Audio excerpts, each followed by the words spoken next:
I got tears on my jeans, and they came from my eyes. Hello, everyone. Today I'll be speaking with an amazing artist out of Oakland, California. You may know him as Kilo the Wizard, Kilosopher, if you will. He goes by many names, but simply you can call him Kilo. He's really great, and we're here to talk a little bit about his newest project. We put on Pretty Faces, and a little bit more about his background and his life. So I hope you guys can learn a lot from him. Keep watching. So, how'd you come up with the title? We put on Pretty Faces. You know, when you walk outside, you put on this kind of mask, you put on this face when to the world. It's like a fake, it's a disguise. You know, we put on all these disguises and stuff like that. And not all of us do it. But it's just something I noticed, something I was feeling at the time. I'm like, damn, we were doing this. And then I kind of wanted I didn't want the name to be like too short. Like, I feel like a lot of album names are kind of short right now, and I just wanted something unique.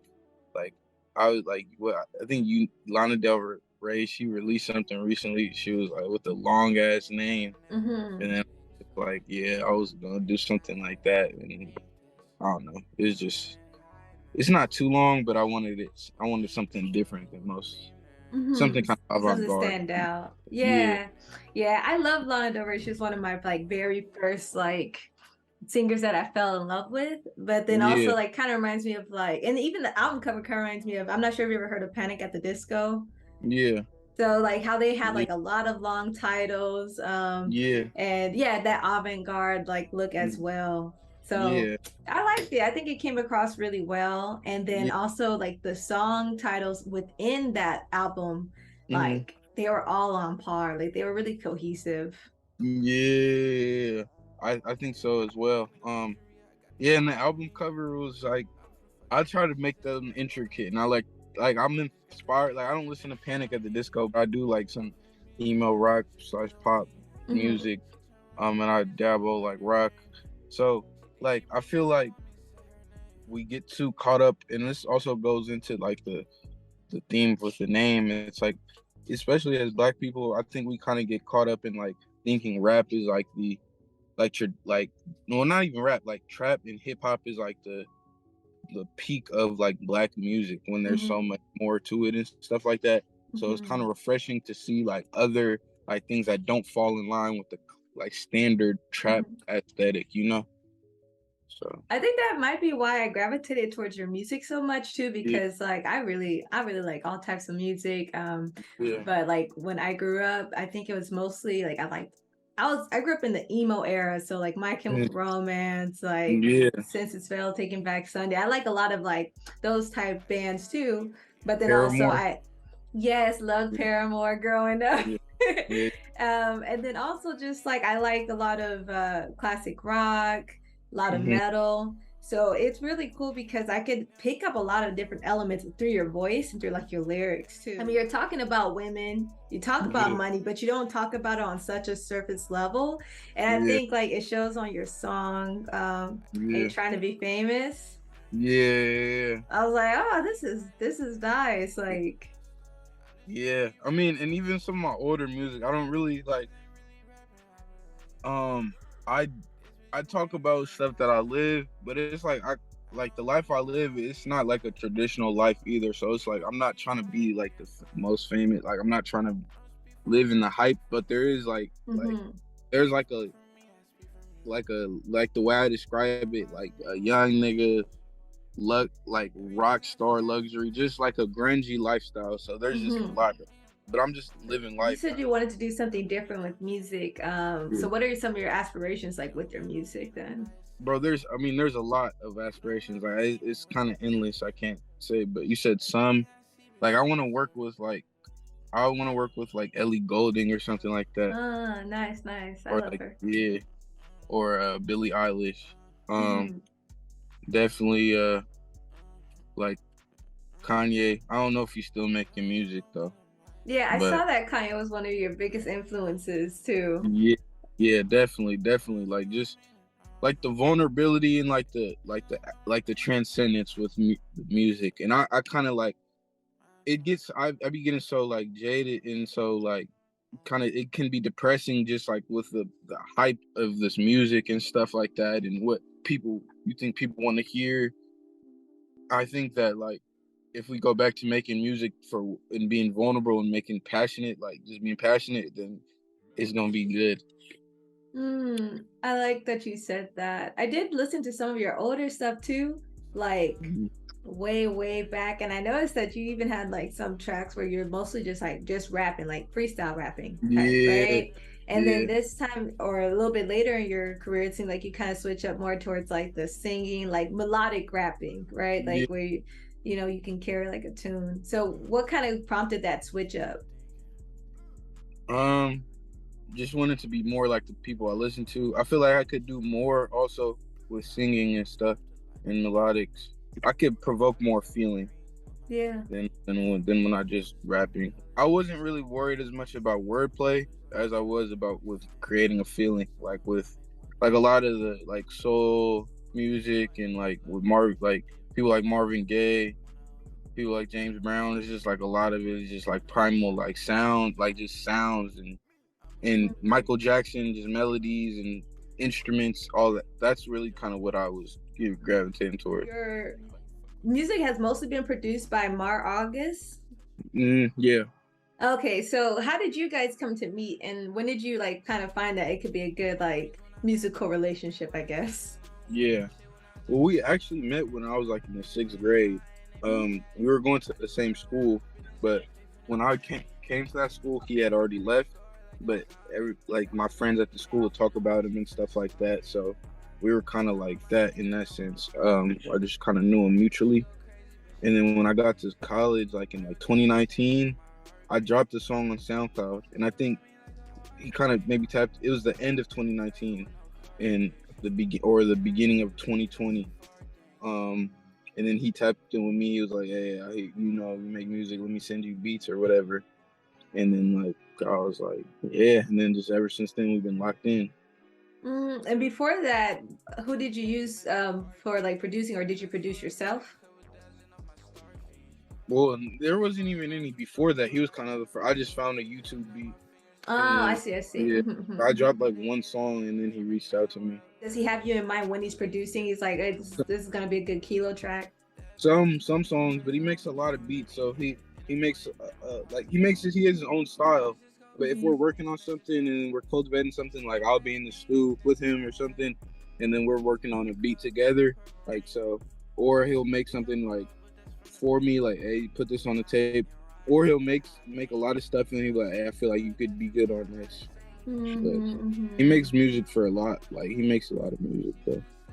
That's good. Yeah. I like it, especially because you don't have to worry about where the beat came from, or Me and Mar actually have 2 songs. There's a series coming out called I'm a Virgo, and it's coming out on Amazon Prime. You can look it up, actually, the trailer on YouTube. Really? And we have 2 songs in there, yeah. Nice. My uncle wrote and directed it. Oh, hell yeah. I know that you played piano before, right? So do you still play instruments, and do you play any more instruments? No, just piano. I'm about to start taking piano lessons again soon. I think that kind of helps like you become so melodic as a vocalist. It helps me understand music and how certain melodies fit into certain chords. And it also just expands my like creativity and like when it comes to like producing, I guess, or like or like beat selection, because like I think it just helps me feel more, but it definitely helps with production and stuff like that. Yeah. Do you use it for songwriting too, or how do you usually songwrite? Do you songwrite to the beat? No, I just kind of just go in and just let it like just go. I used to Really? write. Yeah, I used to write like barely. I think the last time I wrote was like 2020, but like it's just more like you go in and then I just close my eyes and think of melodies and what the beat's playing and freestyle, and then after I find like a melody, then I'll like put words on it, and then just I'll keep like trying, like I'll keep punching in, keep recording, and then find what fits.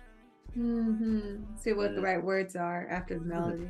I think Nicki Minaj did a very similar thing too. You can see on some YouTube videos where she does that too. You just like scatting, I guess, and you Yeah, just it's a really good technique. I like it yeah, in songwriting. It's good. yeah, That's cool that you can do it on the fly though. You do it on the spot. yeah.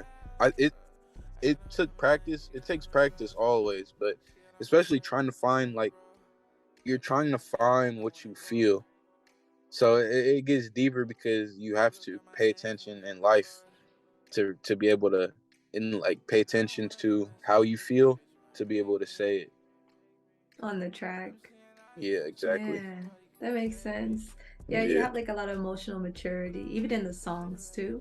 So it just yeah. makes sense that like I don't know, like I feel like your growth as an artist, like from your first in like 2020, right? You're Mm-hmm. mostly talking a lot about like psychedelics, Yeah. tripping. I like it personally. Mm-hmm. We don't have to keep any of this.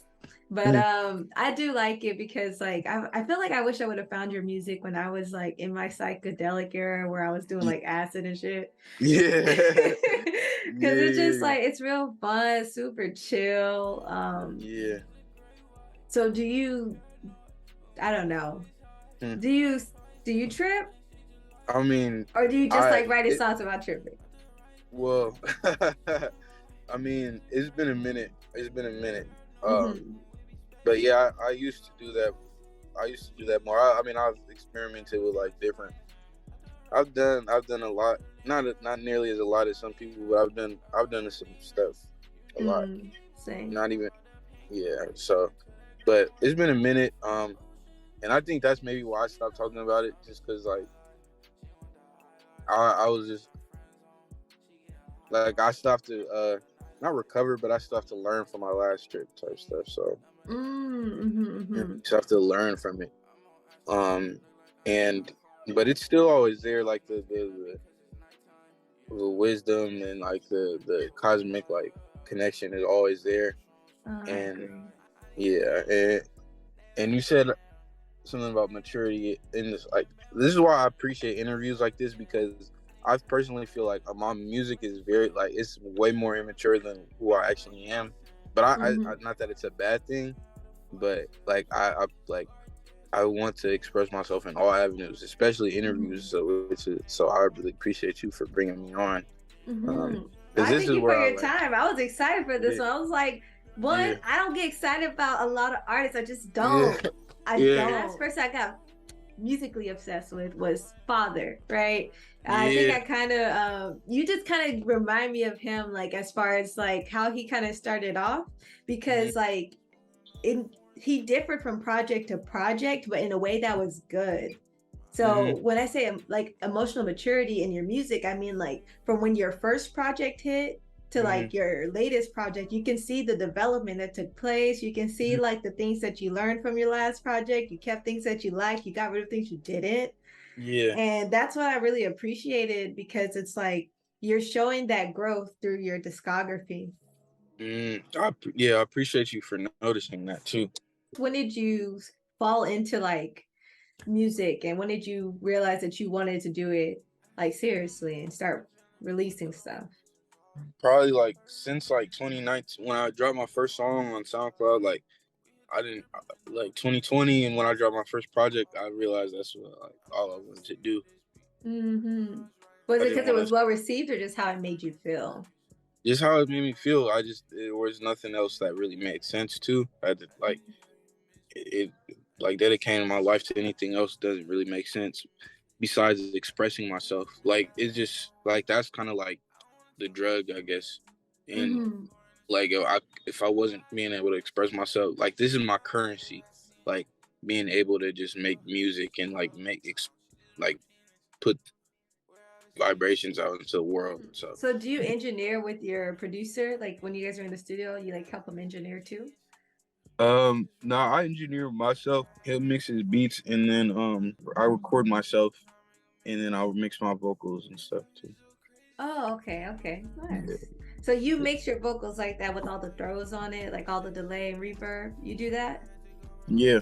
Nice. Polishing. Yeah. I was like, whoever the fuck his engineer is doing the job. I didn't realize it was you. Shit. Yeah. No, that's cool. Yeah. I guess you know how you want to sound, so it makes the most sense. Yeah. Yes, I think it's better to when you know how you want to sound. Mm-hmm. Yeah. I like that. Yeah, and I'm gonna be going to the studio soon though, because I actually just like I signed with a distribution deal with a company, so we're gonna be going to the studio, and so we'll see how that sounds. I do definitely want to get better at my engineering, so I'm gonna learn, but also like there's things that I want to do to my music that I may not know how to do to myself yet, but somebody who specializes in that might be able to do that better. So that's true, and I think everyone needs like a community around them, everyone that plays a good role. So your distribution deal, is it to help you get into stores rather than just the streaming platforms? It's just more like there's that, but I'm also getting a lot of resources. It's mostly like resources and funding, videos, marketing, documentaries. Like I'm getting videos and like we're shooting a lot of visual film or visuals, and also like just an extra push and also marketing, but not necessarily stores, but also it's going to be on streaming, but things will be more polished and I'll have more help with everything, like in terms of like things like lyrics, uploading lyrics, just make everything is going to be more set in stone, more professional. Quality going to be better, and more cohesion, merchandise, stuff like that. So you'll see. I can't wait. I'll be sticking around. I'm definitely going to be tuned in. I feel like everyone should have you on their playlist. Definitely subscribe and follow all of his channels and profiles, because this is someone you're going to want to look out for sure. Like, go and take a look at the discography because it speaks for itself. So you guys will be hearing like a lot of his music throughout this interview in the video. But I will say he's going to be dropping a music video within the next few weeks. So you guys gotta go check it out. It's one of my favorite songs. Everybody's watching is keep being who you are at your core. At your core, like really find out who you are and just be that, like unapologetically. So that's really like to say. I would do the same thing at the matrix in the mainframe. What I am, I'm not at all. Try to play me like a fool, but no.